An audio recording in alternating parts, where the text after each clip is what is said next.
In light of some new information regarding Urien that I noticed right after uploading the video, of course, as well as popular demand for a deeper breakdown of Gill, and to address some criticism over my analysis, or lack thereof, of Jeffry, I've decided to make this second video. Same disclaimer as before, nitpicking for educational purposes, no grudge against the games, yada yada.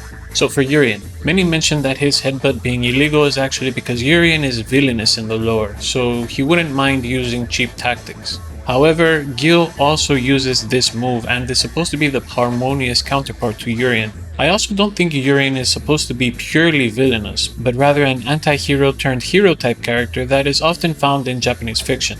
Oh, and let's not forget, in regards to Urien doing illegal moves intentionally, in his win animation he shows restraint and doesn't go for the ground and pound, which was not allowed in Pankration. He also doesn't use closed fist strikes to the head or kicks to the groin and so forth. Still, whether the dangerous headbutt breaks the rules or not, the issue is, why would they choose to feature a maneuver for Pankration that doesn't exist in the art? It seems out of character for what is otherwise a very well researched portrayal. And what's up with this weird motion of the headbutt? Well, I figured it out. You see, there's a book on Pankration from the early 90s that has a list of techniques together with their Greek terminology. One of the moves listed is emvoli kriou. Krios being a ram, and emvoli means to charge, strike, or pierce.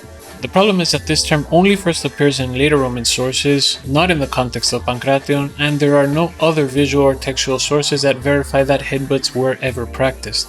In combat sports, when headbutts are allowed, like left way, they are a prominent feature of the art, as they are used often.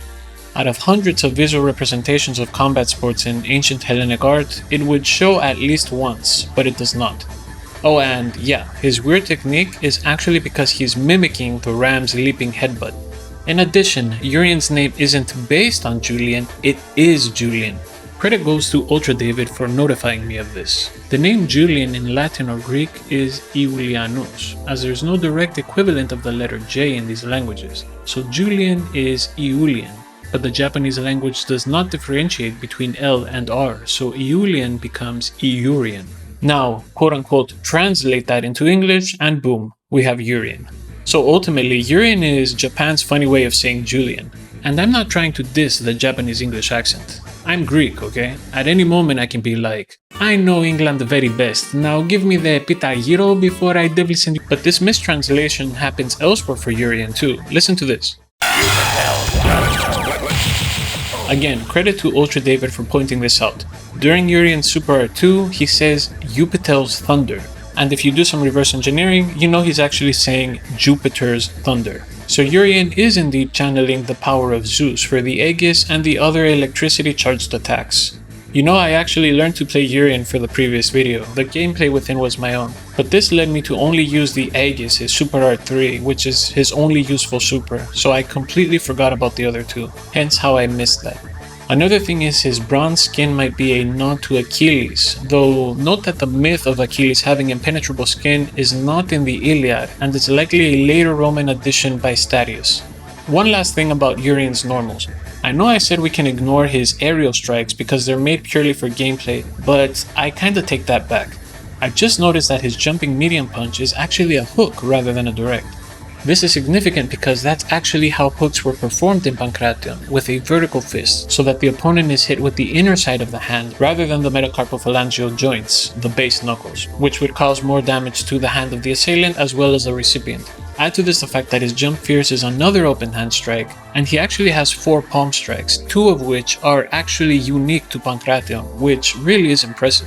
Also note that these techniques were not in the Pankration book I mentioned earlier, so the developers didn't just rely on a single source. Now moving on to Gill. The mark of my dignity shall scar thy DNA. His moveset in Third Strike is identical to Urien, with the only exception being his back medium punch, which is an upward palm strike. Again, excellent. He also uses a clothesline instead of a shoulder, and instead of metal and electricity, he has fire and ice. His projectiles are named pyrokinesis and cryokinesis, both Greek terms that English speakers can also understand, so great choices. In Street Fighter V, his stance is him just chilling and his normals are a bit different.